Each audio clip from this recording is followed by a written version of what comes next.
Assalamualaikum warahmatullahi wabarakatuh. Salam sejahtera bagi kita semua. Baiklah teman-teman, seperti biasa saya di sini akan membawakan materi tentang praktikum farmasi fisik. Sebelum kita lanjut videonya, perkenalkan nama saya Abdul Rahim, NIM 19110010, Prodi S1 Farmasi A, Universitas Gadjah Bangsa Palembang. Saya di sini akan membawakan materi dengan judul oral kelarutan. Apa itu oral kelarutan dan apa fungsinya? Mari kita simak videonya lebih lanjut.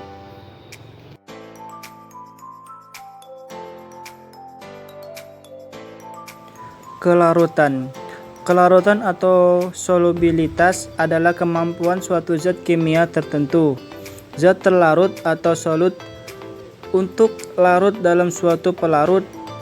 Kelarutan dinyatakan dalam jumlah maksimum zat terlarut, zat-zat terlarut yang larut dalam suatu pelarut pada kesetimbangan. Larutan hasil disebut larutan jenuh. Zat-zat terlarut dapat larut dengan perbandingan apapun terhadap suatu pelarut. Contohnya adalah etanol di dalam air. Sifat ini lebih dalam bahasa Inggris lebih tepatnya disebut miscible. Pelarut pada umumnya merupakan suatu cairan yang dapat berupa zat murni ataupun campuran.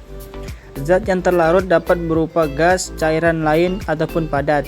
Kelarutan bervariasi dari selalu larut seperti etanol dan air sehingga sulit terlarut, seperti perak klorida dalam air.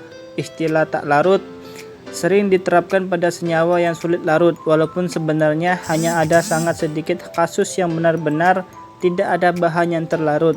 Dalam beberapa kondisi, titik kesetimbangan kelarutan dapat dilampaui untuk menghasilkan suatu larutan yang disebut lewat jenuh yang metastabil.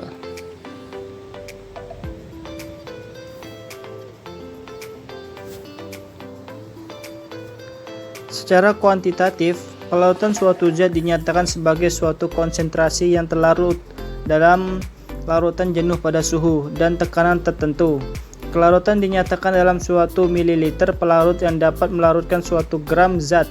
Misalnya 1 gram asam salisilat akan larut dalam 550 ml air. Suatu kelarutan juga dapat dinyatakan dalam satuan molaritas. Molaritas dan persen melepasan zat aktif dari suatu bentuk sediaannya sangat dipengaruhi oleh sifat-sifat kimia dan fisik zat tersebut.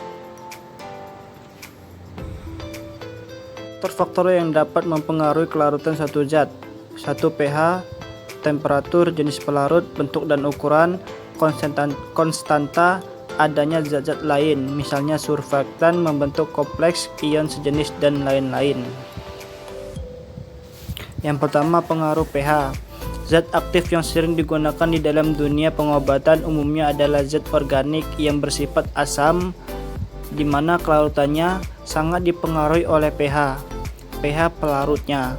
Kelarutan asam organik lemah seperti barbiturat dan sulfonamida dalam air akan bertambah dengan naiknya pH karena bentuk garam yang mudah larut dalam air. Sedangkan biasa organik yang lemah seperti alkoholida dan anastatika lokal pada umumnya sukar larut dalam air. Bila pH akan diturunkan dengan penambahan asam kuat, maka akan terbentuk garam yang mudah larut dalam air. Yang kedua, pengaruh temperatur atau suhu. Kelarutan zat pada dalam kelarutan ideal tergantung pada temperatur oleh zat padat dan panas peleburan molar zat tersebut. Kelarutan suatu zat padat dalam air akan semakin tinggi bila suhunya dinaikkan, mengakibatkan semakin beragamnya jarak antar molekul zat padat tersebut. Merenggaknya jarak antar molekul zat padat menjadikan kekuatan gaya antar molekul tersebut menjadi lemah sehingga mudah terlepas oleh gaya tarik molekul air. Berbeda dengan zat padat, adanya pengaruh kenaikan suhu akan menyebabkan kelarutan gas dalam air berkurang. Hal ini disebabkan karena gas yang terlarut di dalam air akan terlepas meninggalkan air bila suhu meningkat.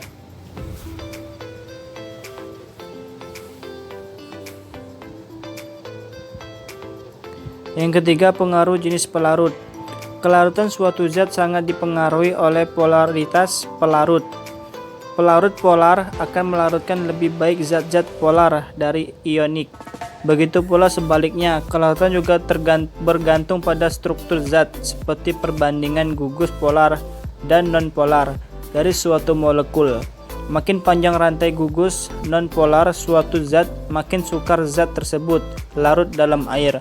Menurut Hildebrand, kemampuan zat terlarut untuk membentuk ikatan hidrogen lebih penting daripada komolaran suatu zat. Misalnya gula, NaCl, alkohol, dan semua asam merupakan senyawa polar, sehingga mudah larut dalam air yang juga merupakan senyawa polar.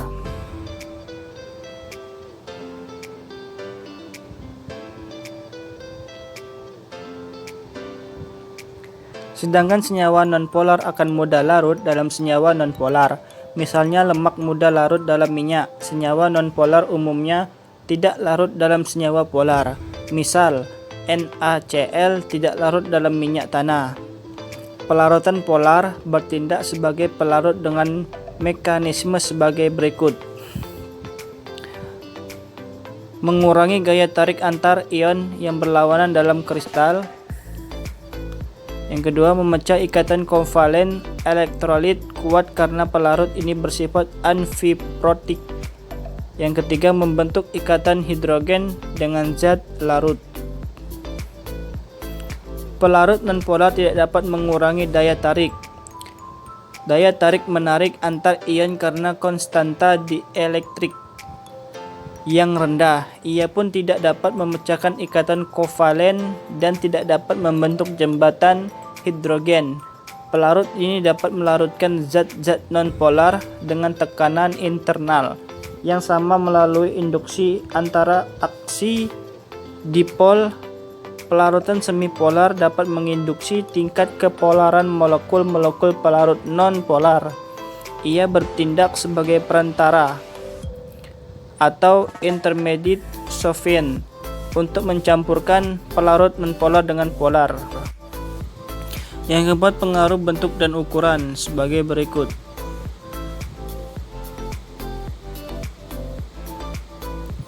Yang kelima, pengaruh konstanta dielektrik. Kelarutan suatu zat sangat dipengaruhi oleh polaritas pelarut. Pelarut polar mempunyai konstanta dielektrik yang tinggi, dapat melarutkan zat-zat nonpolar sukar larut dalamnya. Begitu pula sebaliknya. Besarnya tetapan dielektrik ini penambahan pelarut lain.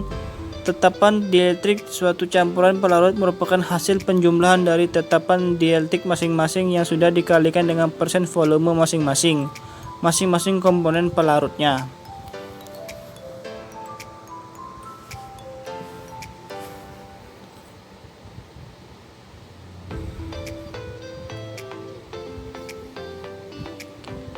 Ada kala suatu zat lebih mudah larut dalam pelarut komponen dibandingkan pelarut tunggalnya.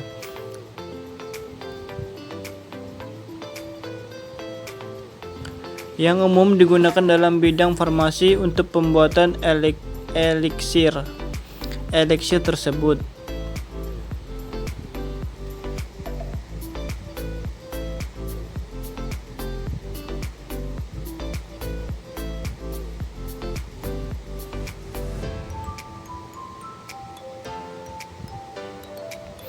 Yang keenam, pengaruh penambahan zat-zat lain. Surfaktan adalah suatu zat sering digunakan untuk menaikkan kelarutan suatu zat. Molekul surfaktan terdiri atas dua bagian, yaitu bagian polar dan non-polar. Apabila didepresikan dalam air pada konsentrasi yang rendah, akan berkumpul pada permukaan dengan mengorientasikan bagian ke arah air dan bagian non-polar ke arah udara. Surfaktan mempunyai kecenderungan berasosiasi membentuk agregat yang dikenal sebagai misel.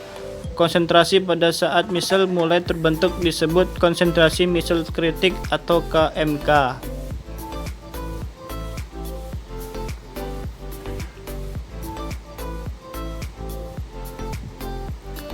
Pemberian Serbuk hablur putih tidak berbau rasa pahit.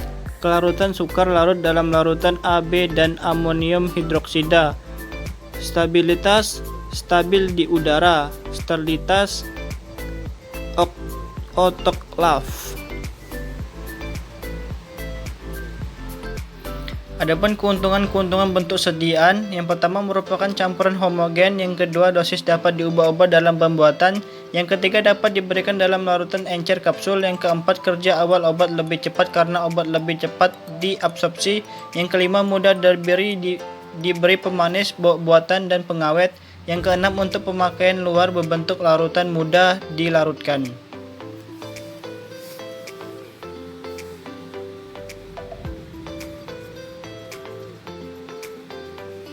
Adapun kerugiannya, yang pertama volume bentuk larutan lebih besar, yang kedua ada obat yang tidak dapat tersedia dilarutkan, yang ketiga ada obat yang sukar ditutupi rasa dan baunya dalam larutan. Baik teman-teman, mungkin hanya itu video yang bisa saya sampaikan. Kalau ada kekurangan ataupun ada kesalahan, saya mohon maaf. Sampai jumpa di video saya selanjutnya. Saya akhiri. Assalamualaikum warahmatullahi wabarakatuh. Salam sejahtera bagi kita semua.